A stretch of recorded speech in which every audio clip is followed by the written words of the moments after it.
Alam niyo po, ang kasal noong unang panahon ay isang napakasagrado. Noong unang panahon, huwag mong sabihin ng pamilya 15 o 20 sa isang tiyan. Kahit eksakto lang sila sa kabuhayan, makikita mo yung pagmamahalan ng isang pamilya. Pero ngayon, nakikita ko na babawasan nyo, lalo na kung may mamanayin yung mga anak. Kaya kayo, pag nagkaroon ng pagkakataon na magkapera kayo, inahabilin ko sa inyo ang pag-distribute ng kung ano yung may iwan nyo, kailangan equally divided sa inyong mga anak. No? Para walang tampuhan. Kung minsan naman po kasi, maganda yung sama ng isang pamilya, yung mga dumarating sa pamilya ang nagiging cause ng problema. Kaya kayo, alam ko magkakapamilya kayo, kailangan yung inyong anak, palakayin nyo ng may disiplina. Kasi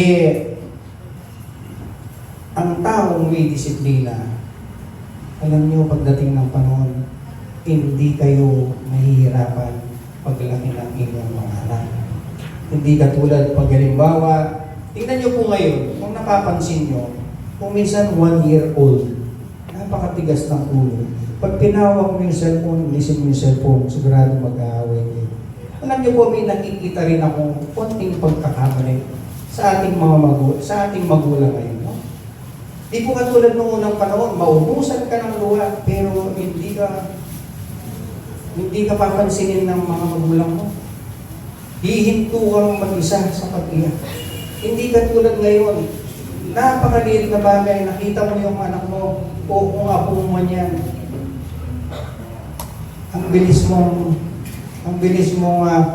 anong tawag doon? Gusto mo, masulpak mo kagad yung gusto niya. Hindi po tama yun. Kaya lumalaki yung mga kabataan ngayon, matigas ang ulo. Kaya kayo, pag may mga anak kayo, kailangan disiplina. No? Iba yung taong lumaki ng may disiplina. Ang problema sa atin ngayon sa Pilipinas po, alam mo, disiplina.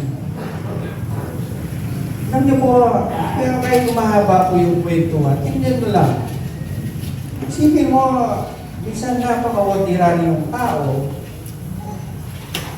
Kung minsan mumurahin isang presidente, mumurahin yung mga senador, tama po ba yun? Hindi tama yun. Kaya po tingnan nyo, ano nangyayari sa ating bansa. Kaya ang mga politiko ngayon, ang ginagawa, magkapera lang. Pagdating ng panahon, bibilin ko na lang yan. Hindi po tama yun.